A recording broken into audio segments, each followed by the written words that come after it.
Hello, tonight we're going to talk about protein synthesis. Protein synthesis is the process where you take a gene on the DNA, you make a copy of it called messenger RNA. That copy then goes out to a ribosome, and the ribosomes make a protein using two different types of RNA, rRNA, which is part of the protein, and transfer RNA, tRNA, which will bring in the amino acids that will build the protein. So it's kind of an overview. It's what we're going to get to. Protein synthesis has two main parts, transcription and translation. Transcription occurs in the nucleus. This is when we're going to transcribe the DNA language into a messenger RNA language. So it's transcription. Okay, first what happens is RNA polymerase is going to bind to a promoter on the DNA molecule. Now in the video you're going to watch, they actually name the promoter. It's a TATA binding protein, which will be at the promoter region on the DNA. RNA polymerase is going to bind to that. The region that it binds to is called the TATA box. That's the region. It's important. Okay, once it binds to it, RNA polymerase is then going to start copying the gene. So here's my promoter region, the TATA box. RNA polymerase is going to attach, and it's going to start making a messenger RNA. Now notice how it just opens it up only at the location where the RNA polymerase is. It closes right back up behind it. It's going to continue to build messenger RNA as it moves down the DNA strand. Now, keeping in mind, if there is a cytosine, C, it will bind to a guanine, G. A thymine on the DNA will bind to an adenine. An adenine, though, will not bind to a thymine because RNA does not have thymine. It has uracil. So A will bind to U. And it will continue this path all the way down until it gets towards the end. At the end of the gene, there is a termination sequence that tells the DNA or the RNA polymerase that it has reached the end of the gene. At that point, it will then attach 10 to 35 additional nucleotides just to kind of stabilize the messenger RNA.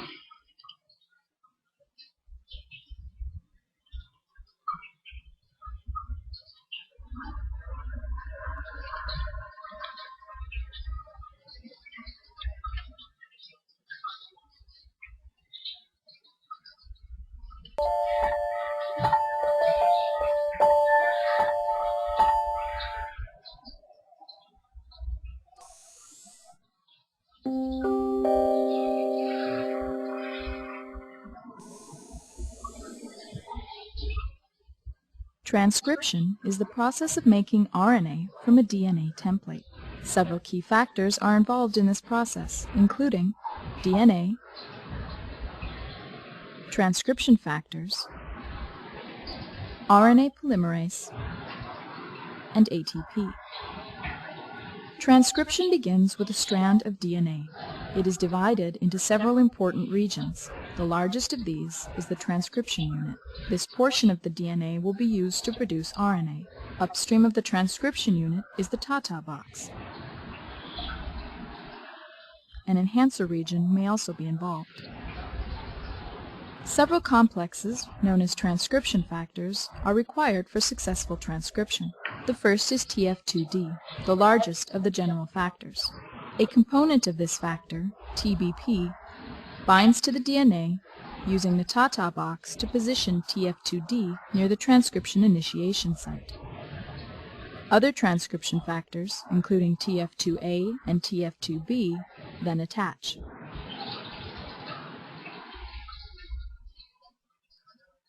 These complexes prepare the DNA for the successful binding of RNA polymerase.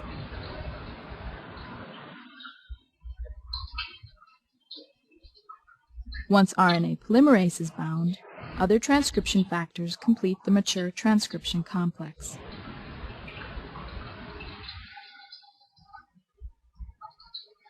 Now energy must be added to the system for transcription to begin. This energy is provided by the reduction of ATP into ADP and PI. RNA polymerase then synthesizes an RNA template from the strand of DNA. Most factors are released after transcription begins. When the end of the transcription unit is reached, the RNA polymerase dissociates, and the newly formed strand of RNA is released.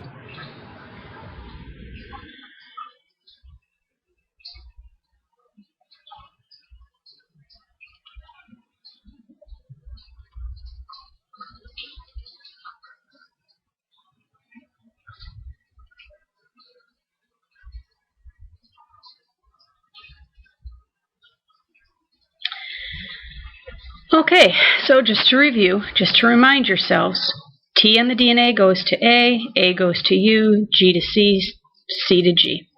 And you continue doing that. Okay, we have now formed an immature messenger RNA, or sometimes called a pre-mRNA. Okay, it's not ready to go out to the ribosome. We have to do 3 things to it first.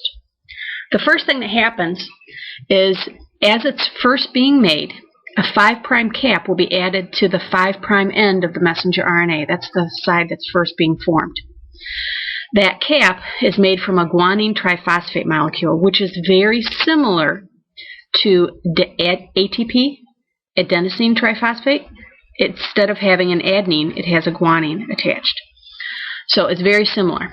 What this does is it helps the messenger RNA not to degrade while in the nucleus and allows it to get into the cytoplasm where the ribosomes are. So it's important that that 5' cap is added. The second thing that will happen is we are going to add a poly A tail. Now, a poly A tail at the back end is the addition of a whole bunch of A's. 50 to 250 adenines are going to be added to the back end. And again, these help it from being degraded while in the nucleus. Okay, let's watch another little video.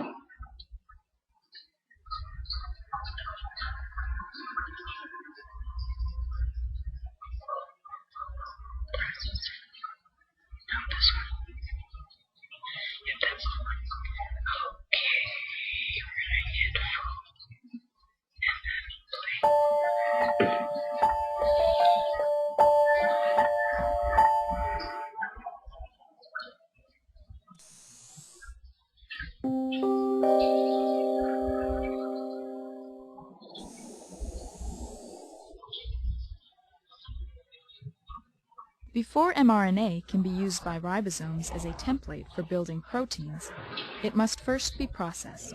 Key steps are the addition of a methylated cap and a polyadenylated tail.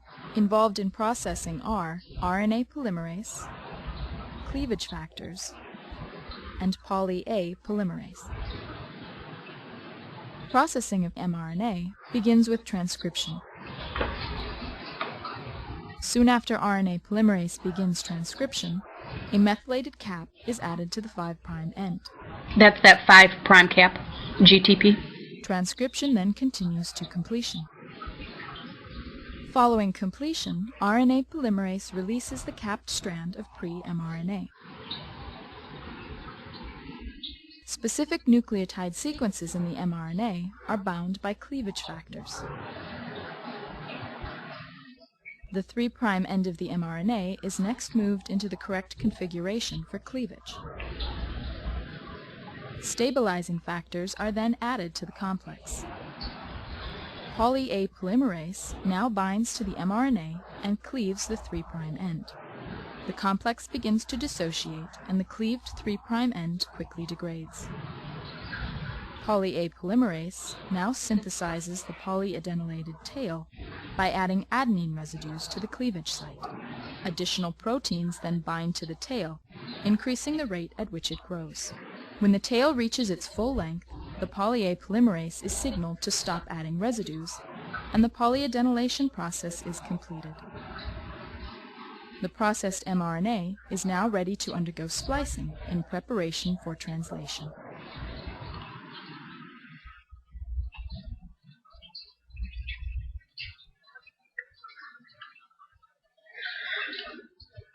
The third thing that has to happen is splicing. Like they just said in the video, splicing is kind of important. On the messenger RNA, you have some junk DNA that have been inserted by viruses or something many times over the last 4 billion years. So in your protein, you've got these regions called exons and these regions called introns. These intron regions are regions that are not needed. They're in the way. It's stuff that viruses, like I said, have left there. So what we need to do is cut out the introns, throw them away, and then glue all of the exons back together. And that's a function of a special protein called a spliceosome. When we're done, we've got that methylated 5' cap at the front, the poly A tail at the end, and we will have just the coding region for the protein in the middle. It will be called a mature messenger RNA.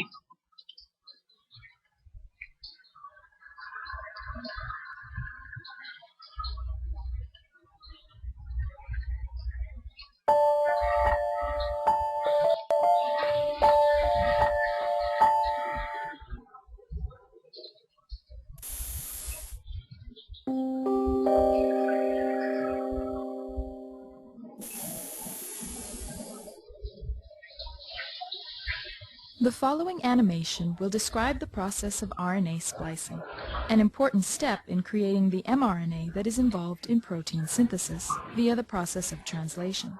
Key factors in this process include RNA, possessing introns and exons, and the spliceosome. Here we see an RNA molecule with a single intron. Several signals exist within the intron that are used in the splicing process. From the 5' end of the intron, these are GU, the A branch site, a pyrimidine-rich region, and the 3' AG. The GU and AG sequences define the beginning and end of the intron. Splicing is mediated by the spliceosome, which consists of several protein RNA complexes. The first step involves two complexes that bind near the GU sequence. The RNA is then looped, and 3 other protein RNA complexes bind.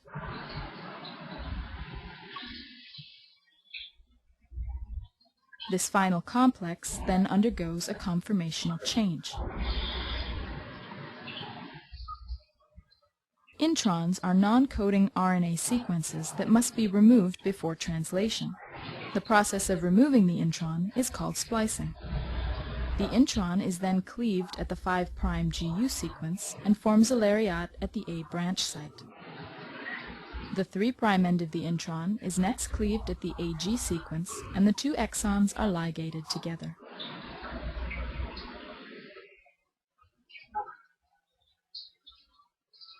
As the spliced mRNA is released from the spliceosome, the intron debranches and is then degraded.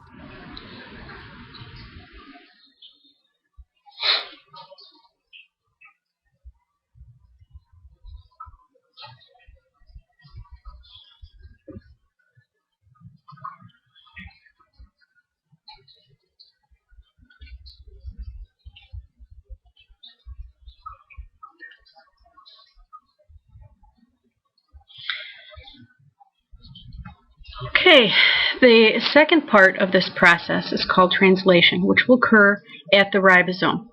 There are several players in this next part. The first one is called a tRNA. Transfer RNA is a clover-shaped RNA molecule, kind of clover-shaped. At one end, it has 3 nucleotides called the anticodon, and at the other end, it carries an amino acid. There are 64 different types of anticodons possible. 61 of these code for different amino acids. There are 20 different amino acids. The other 3 code for a stop region that tells the ribosome that it has found the end of the protein. So this is what a tRNA looks like. It's, like I said, it's kind of clover-shaped. Okay, like that. It's got the 3 anticodon, 3 nucleotides at the bottom, and up here at the top is where the amino acid would attach. Another player is the ribosome. The ribosome actually is made of two parts, a small subunit and a large subunit. One is a 50S and the other is a 70S subunit. So it refers to the size of it. When these are put together, it creates the ribosome. In the ribosome, there will be three sites, an A site, a P site, and an E site. And these are really important. At the A site, that's where messenger RNA and tRNA are going to attach, and then they move into the P site. At the P site, the tRNA is going to drop off its amino acid, which will be added to the growing amino acid chain. Then it moves into the E site. E stands for exit. That's where that tRNA is going to leave. So ribosomes have the three slots or sites, A, P, and E. We're going to be moving from right to left instead of left to right through this thing. So let's look at the process.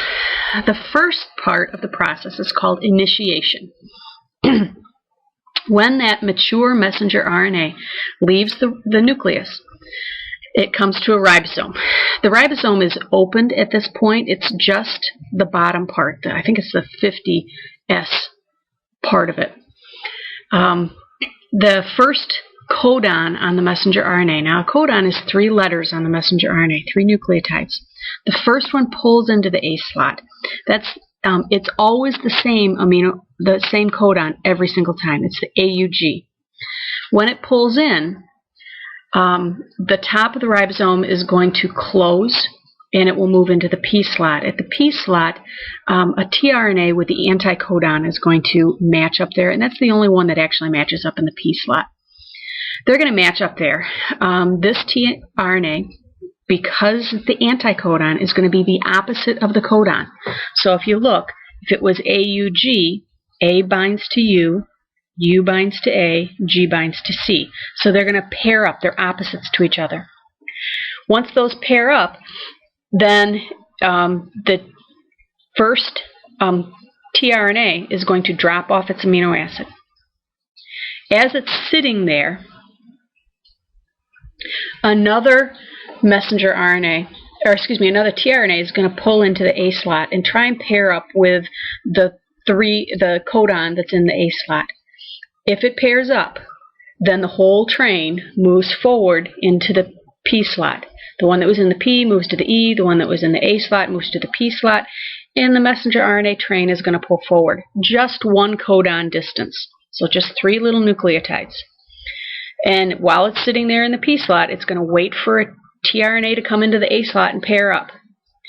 As it does, it drops off its amino acid, and again we keep moving forward. Eventually, one of the 3 stop codons will be pulled into that A slot. It's either a UAA, UAG, or a UGA. Any of those 3 tell the A slot that it has reached the end of the protein. The amino acid peptide chain is going to be broken off from the ribosome, and that floats away. The protein is done. So let's take a little look.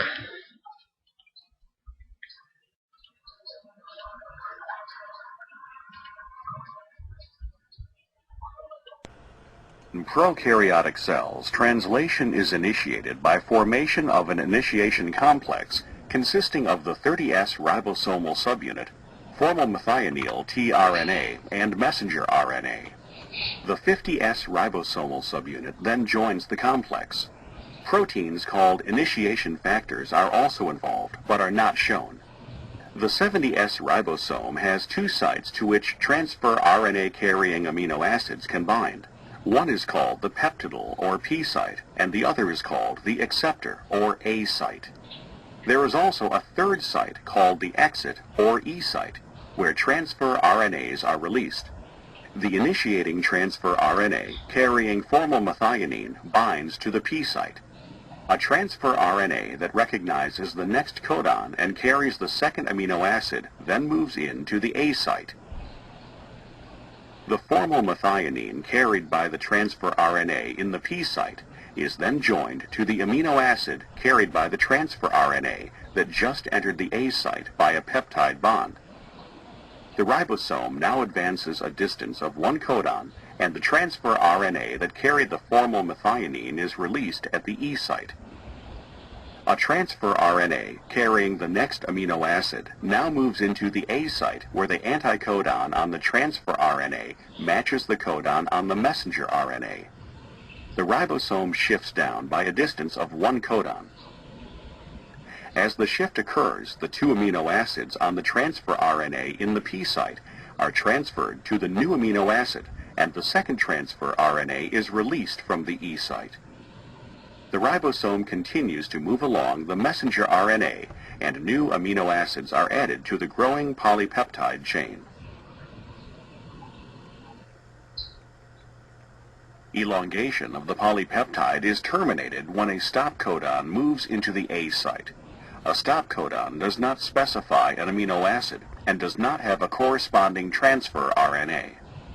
The ribosome dissociates into the 30S and 50S subunits, and the messenger RNA and protein are released.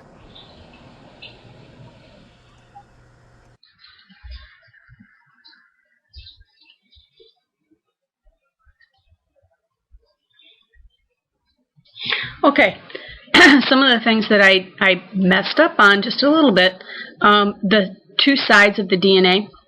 This was a 50S is the top region. The large subunit is a 50S. The small subunit was a 30S. And together they make the 70S. Okay. After that protein breaks off, that's the primary structure of a protein. What then has to happen to form it into its final shape? It has to go through the secondary structure, and the tertiary structure, and possibly a quaternary structure. So don't forget that part. I mean, we're not quite done, but the process of translation is done.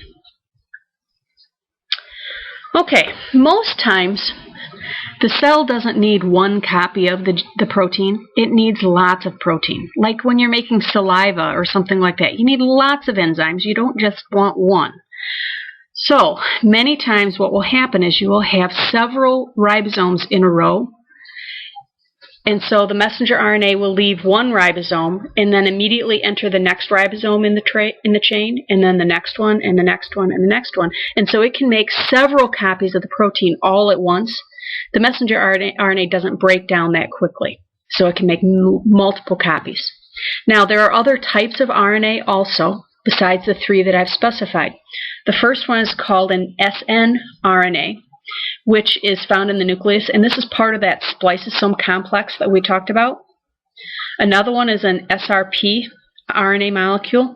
What this does is it's a signal recognition particle that calls in free ribosomes that are floating in the cytoplasm to come to the rough ER and form that polyribosome. So this takes you through that, tells you a little bit more about that. Some of the differences between protein synthesis in prokaryotes and eukaryotes. First of all, there are no polymerases. Or there are polymerases, but they're different in prokaryotes, but there are no transcription factors. So all of those things that helped RNA polymerase find the tetabox and stuff like that, they aren't there in bacteria. So they have a harder time making those proteins. In eukaryotes, they are there. Also in prokaryotes, there's no nucleus, so protein synthesis can occur anywhere in the cell, as opposed to being very regulated inside the nucleus and at the ribosome location. Both prokaryotes and eukaryotes have ribosomes. That's the only organelle that are found in prokaryotes. They don't have anything else, but they do have ribosomes and they can make their own protein. It's just hard. That's it for tonight. What I would like you to do tonight for your homework is to please outline, not write an essay. I want you to outline the steps for transcription and translation in a eukaryotic cell. Transcription and translation. Okay, thanks a lot. I will see you tomorrow. Bye.